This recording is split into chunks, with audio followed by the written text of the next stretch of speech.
Welcome to The Bear Season 1. We're in Chicago with Carmen, a top tier chef, waking up from a nightmare at 6 AM sharp, prime chef time. He pulls up to his restaurant and he's got like less meat than he ordered or some shit. He makes some calls about missing his brother Michael, whose restaurant he has seemingly inherited because he died. Peak. Complains about an arcade machine to his co-workers. We got a little montage of cutting beef, like prepping food and shit.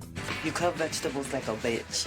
Pretty harsh. He's running around, got a fuck ton of jeans in his house for some reason, seeming to be like selling them off for some more money. There's some like game tournament gonna occur at the restaurant, so he's also promoting that shit on his phone. Another montage of food prep. Carmen's calling his sister Sugar when Sydney, his new recruit, walks in, talking about her new position in the restaurant. He looks through her resume wondering why, with such good cred, she chose here. She says it's like special to me or some shit. It's her father's favourite. Turns out she's actually a fan of his, glazing his previous work and reversing the question of why he would be here. Making sandwiches. We see the kitchen crew argue about food prep. That's my pot, Jeff. Marcus complaining about the mixer for bread making. Carmen introduces Sydney to the gang. They have a little banter. Sydney's trying to get an understanding of the place, but Tina ain't much help. Richie walks in talking about random bullshit whilst Carmen's stressing over prepping in time. Alright, real quick, let's do the restaurant crew rundown. We got Carmen, main chef guy, Tina, Ibra, Marcus, new girl Sydney, and finally, Richie, cousin Richard, who gets introduced to Sydney as well. These two have a little one-on-one. Richie talking about his divorce, saying that Carmen needs to chill out on all the changes with the restaurant. Back to business, we see Carmen prepping shit whilst Richie continues to argue about his expensive changes, whilst Carmen's looking for his very special knife. He's trying to explain high-tech kitchen lingo to them, wanting to change the restaurant to resemble conditions he's more familiar with. Also disses Richie's apparently bomb spaghetti, but Richie ain't having none of that. Richie's like the boss of the place, but with Carmen now here, they like clash a whole lot. They argue back and forth about not enough beef ordered and money problems. Fact, the mechanic's trying to fix the arcade machine, but to no avail, and apologizing for not going to Michael's funeral. Carmen, bleeding, runs into Ibra, and now overstimulated, has some alone time and takes some pills. Shit, I couldn't be sober here either. He locks back in, trying to get the prep started again, but Richie is yapping to the team about some bullshit. Whilst disassociating, he sees his special knife on the ground and has some like PTSD flashback. Carmen leaves Tina in charge whilst he talks to his sister. She disapproves of him being there and says that Uncle Jimmy wants to buy the place, but Carmen refuses, saying he wants to fix it. Goes back inside, gives Marcus some bread tech, and lets everyone try his new sandwich. They all fuck with it. We got the tournament folk now outside in cosplay, waiting for them to open, whilst Fax trying to fix the machine in time. The team eats their own meal made by Sydney, talking about what they're grateful about. Carmen asks Richie for help because shit's kind of getting crazy out there. He refuses, though, leading Carmen to have to step out solo and proceeding to get jumped. Damn, even the carrot's getting his licks in. When Richie lets one loose, telling everyone to chill the fuck out. Carmen's hyped about drawing such a big crowd, but Richie's still being a fucking Debbie Downer, telling him to make that fucking spaghetti. Carmen's about to cook it when Marcus rates his bread tech, and just as he's about to open a can of that sweet pasta sauce, he pelts that shit in the bin. Now on a flashback, where we see Carmen working at a fine dining location, with the kitchen crew all super synchronized and high class. This big boy chef comes out and starts berating the fuck out of him for no reason. Why are you so slow? Why are you so fucking slow? You were talentless, say fucking hands. Hands? You should be dead. What is this, Hell's Kitchen? It's more like kitchen whiplash, if you get my drift. Back in the present, he's speedrunning sandwiches, asking for hands. He's got the whole crew cleaning up the place whilst Richie's flaming his past work, then goes out to fix the ice cream machine. They all clock out, with Carmi still scrubbing till the place meets his top tier standards. Eventually he gets back home, chills on the couch watching a cooking show, then falls asleep, has a nightmare, and wakes up having been sleep cooking, nearly burning his house down in the process. What the fuck? Never heard of sleep cooking before. Back in daytime, Sydney asks Carmi about being paid as a proper sous chef and gives him a book she made about potential changes to the restaurant. The ideas themselves aren't that bad, but he kind of dismisses them as he sees Richie talking to a health inspector, saying she's got to inspect the place. They kind of let her do her thing, and Sydney goes back to yap to Carmi about more changes. Tina and Ibra have a smoke break, and Ibra's got some bomb-ass cigar. Holy fuck, that's like straight out of Wild Wild West. Carmen interrupts Sydney's rambling, saying, I agree with you, shit's gotta change, just give me a fucking sec. The health inspector notices a botched kitchen repair leading to a potential cross-contamination. All big bad for restaurants, my kitchen nightmare knowledge tells me that. And that the biggest fuck up being some cigarettes left on a stovetop, that being Richie's fault. She gives them a C grade overall, much to their disbelief, and leaves. Carmen understandably rages at Richie for the cigarette fuck up. They formulate a plan to fix the tile, sending Richie out to get some shit for it. Sydney ending up having to drive him because his license is fucked and he can't take an Uber because he's broke. Carmen putting up the C grade runs into Jimmy. Meanwhile, while shopping, Richie yaps to Sydney about Carmen and explains how his brother, Michael, killed himself 4 months ago. Back to Jim with Carmen talking about how fucked the restaurant sitch is. You can't start it fucked. There's Jimmy trying to convince him to not try to fix it. and revealing the large debt Michael had, which now he has, about 300 grand. Again, he says just to sell the restaurant to him, but Carmen refuses, like, I'll pay it back, don't worry. Brother, it's $300,000, mate, where you gonna get that? Back in the car, Richie's calling his ex-wife about their kid, new school or something, got her sad. Oh, you're scared? Gonna cry? I'm assuming they got some parental court arrangement. Richie's saying she'll see him on Friday. I fucked up with those cigarettes. Yeah, you did. Sydney clutches up, grabbing the shit they needed to fix the towel hole. And we back with Carmen, calling his sister Sugar, confessing his sleep cooking fire incident. Sugar saying to go to some therapy, but Carmen says he's fine despite random crying and breathlessness, while reflecting on the time he had at the fine dining restaurant, the one we saw in the flashback with the rage-baying boss. Richie's trying to fix the hole, and as he's doing it, he notices a letter, detailed to Carmen, from his late brother Michael. He was going to give it to him, but decides to put it back in the same place he found it for some fucking reason. That's a dick fucking move in my opinion. The shift begins as the crew gets cooking. Carmi thanks Sydney for helping with Richie, and promotes her to a desired sous chef position. Carmi has another smoke break, never mind, he doesn't have any. Oh, it was him that left the cigarettes there. My bad, Richie.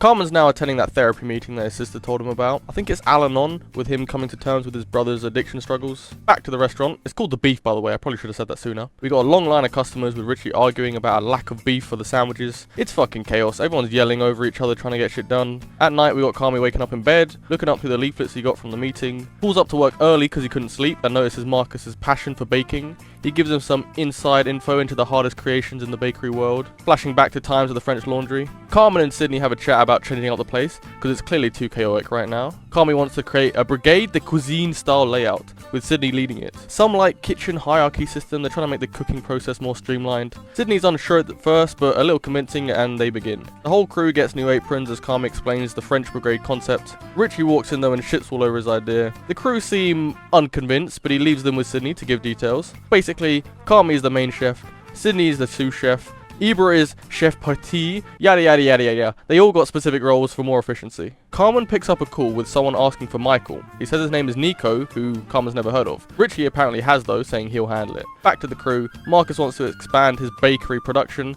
shit like cakes and truffles, he's just making bread right now. They conversate further whilst Carmen runs out the door in a hurry, ending up at a church, probably another meeting. Little food prep montage, I love these montages, makes me hungry though. Sydney gives herself a break in the fridge, locks back in.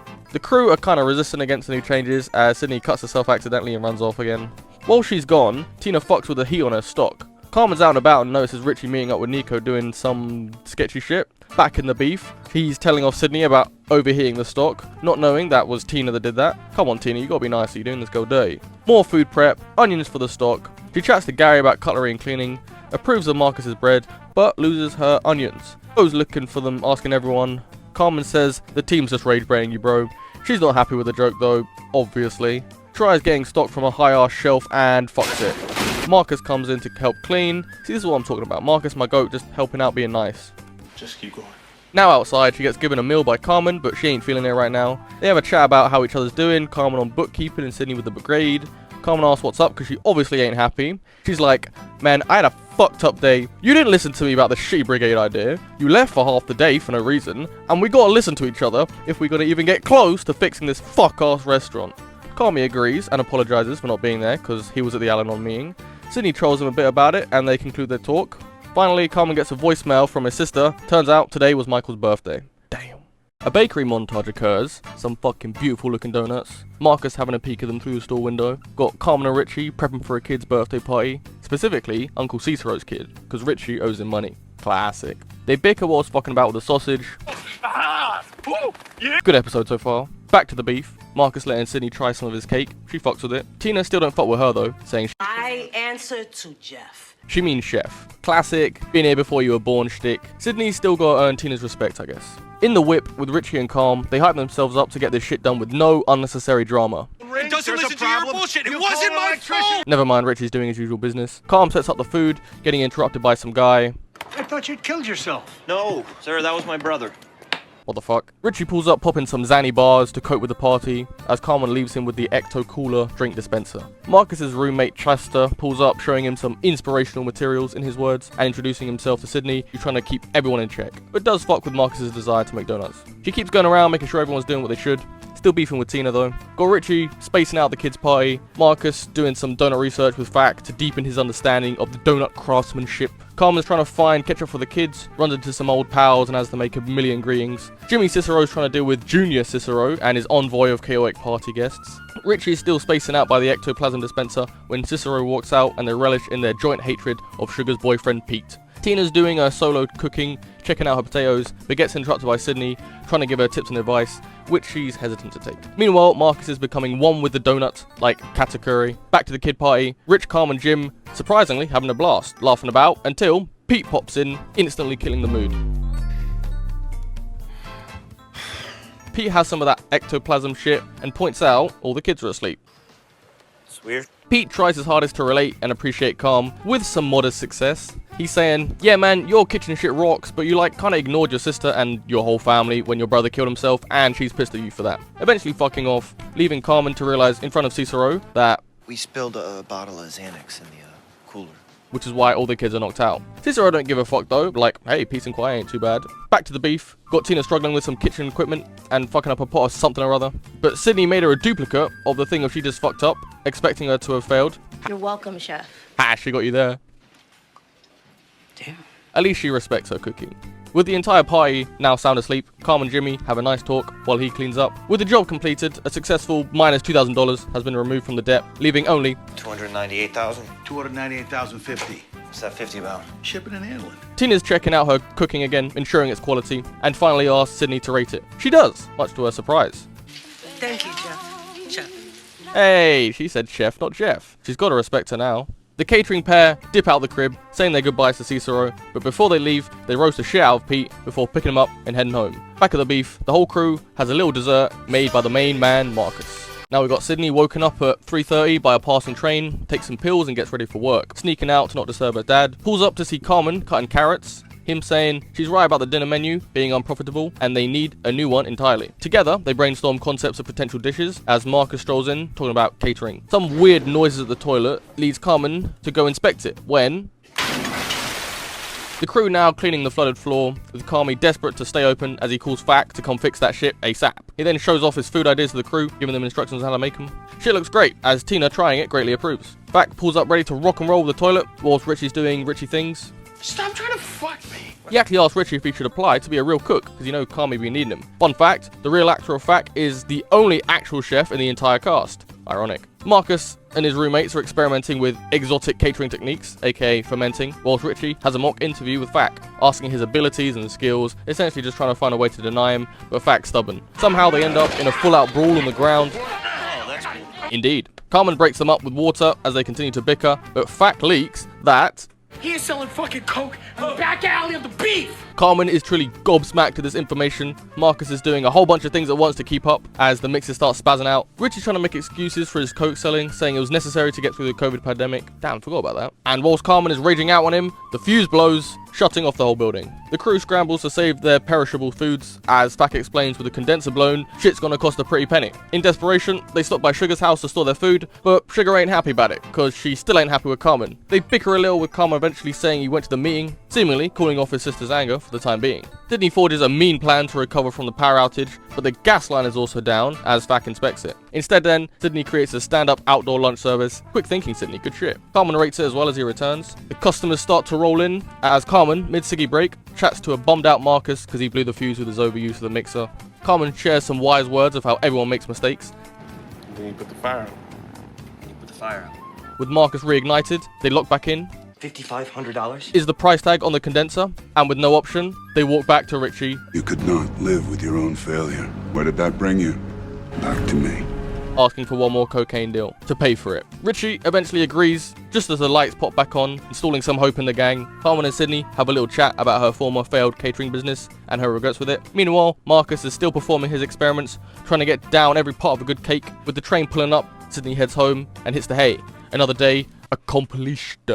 Flashback to Michael himself, alive and well, telling a story to the family whilst cooking up a meal. He's got them all entertained with his whimsical drunk night out. Cuts to Richie repeating the same story to his date, kind of fucking it up though, because he ain't got the same aura as Michael, I guess. Leaves the date, seemingly unsatisfied. Back to D Beef. The crew seems a lot calmer, more organised. They got 2 hours to open. so they're locked in. Sydney wants to develop a risotto meal for the upcoming dinner menu, but Carmi isn't as excited about it as she is. He wants things to keep staying as chill as they are, but he gets interrupted by his sister yapping about how how they gotta pay taxes because the restaurant hasn't been paying taxes, so Carmen's gotta find some specific cars documents so she don't lose a house or some shit because they ain't paying tax. They happen to peruse through the files, but so far find nothing. Marcus and Gary chat about how his donuts are doing, and he notices how Marcus is staying overtime in order to keep working at his craft. Sid and Rich are also having a chat when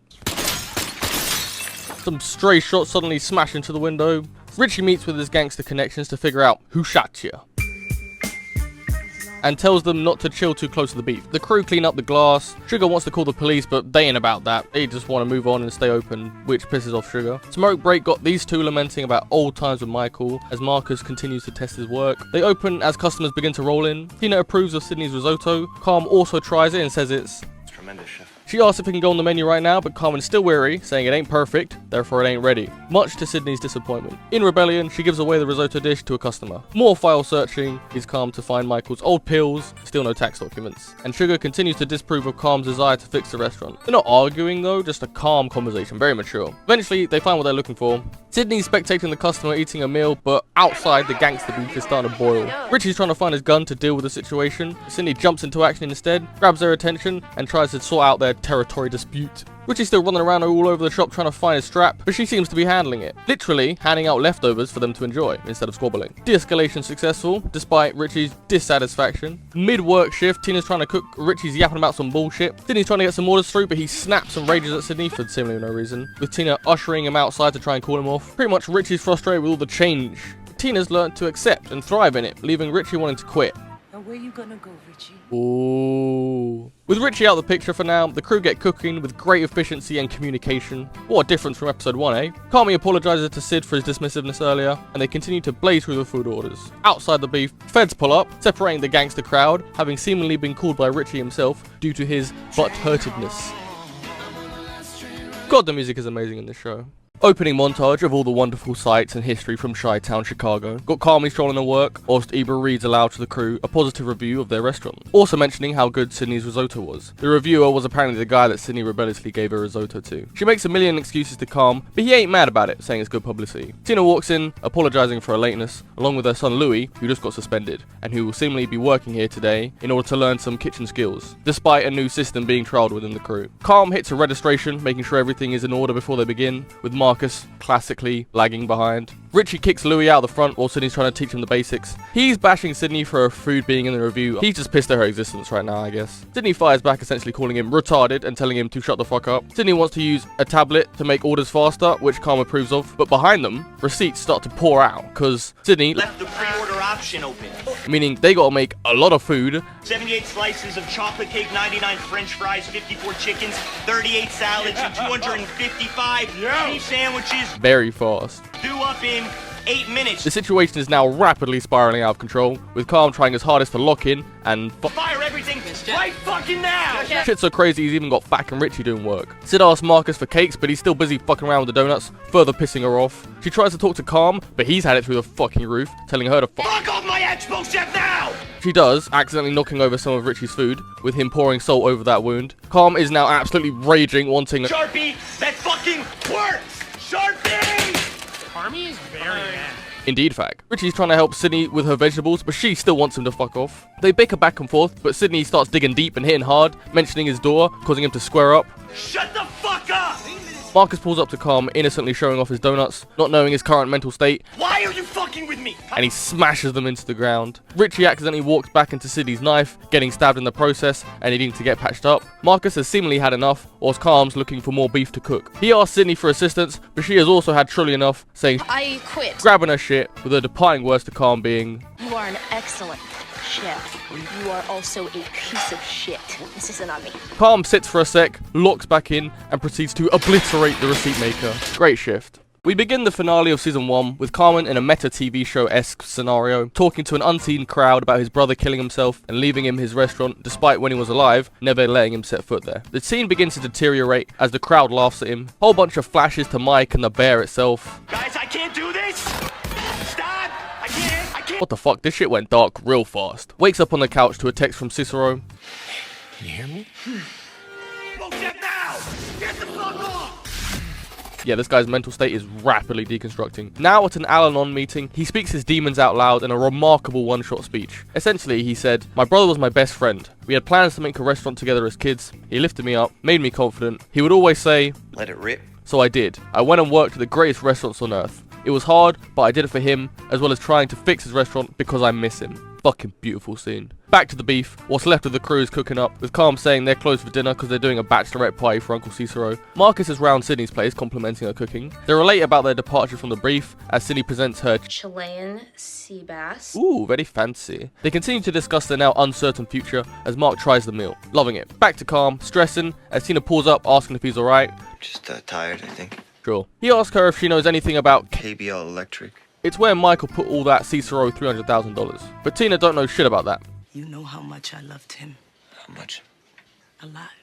I loved him a lot. Damn. El Bachelorette party commences with Richie and Calm outside having another smoke break. They continue to lament about the regret about Michael's death, but inside, a brawl is occurring. They step back in and get busy, but Richie punches a bit too hard, knocking him out clean, and getting arrested for it. She gets woken up and released because the guy didn't die, so he only got charged with assault, not, manslaughter. Walks out to Calm sound asleep, wakes him up, and they scoop. Calm had to use their emergency money for bail, so they are on really thin ice monetarily. Back at the beef, got a whole lot of mess to clean up. Marcus spawns back in, with Calm apologizing for his previous behavior. The crew get to cleaning, as Calm announced, We have the River North Festival today. so they're getting prepared for that. You know the jig by now. Yet again, his meat delivery is fucked, as he checks in the fridge for substitutions. He tries to light a cigarette on the stove, but fucks it, leading to a fire. He does nothing, instead choosing to stare into the dancing inferno. The crew frantically hose it down as Richie slaps him awake. He sits for a sec, with Richie joining him and handing him the letter from Michael. Also, now you give it to him. I didn't really want to give it to you because it meant that he was gone. Fair enough. He goes outside to read it, but before he does, he texts Sydney about her risotto and apologizes about his previous behavior. He reads the letter. Fuck, man. And on the back is a spaghetti recipe? Huh? What? Inside now, he's cutting onions and shit, and acquires one of the cans of pasta sauce. Richie is teaching Fack about the kitchen, with him now an official cook. Carmen's making the spaghetti recipe from Michael, and cracking open the can of sauce. Inside he sees money? Screaming for Cousin! The crew gather all the cans of sauce, cracking them open, with all of them containing thousands of dollars each. Seems Michael left him a fuck ton of cash to forge his very own establishment, just like they wanted as kids. Sydney walks into the commotion, understandably confused. Quit fucking around. Grab a can opener. They converse about the potential of a new restaurant, and as Sydney asks, What do you call it? we see Calm put up a poster saying the beef is closed, but the bear is coming. Ha, that's the name of the show. We end with the whole cast sharing a delightful meal of good old-fashioned spaghetti together. This season of The Bear gets 8 lamb sauces out of 11 hands.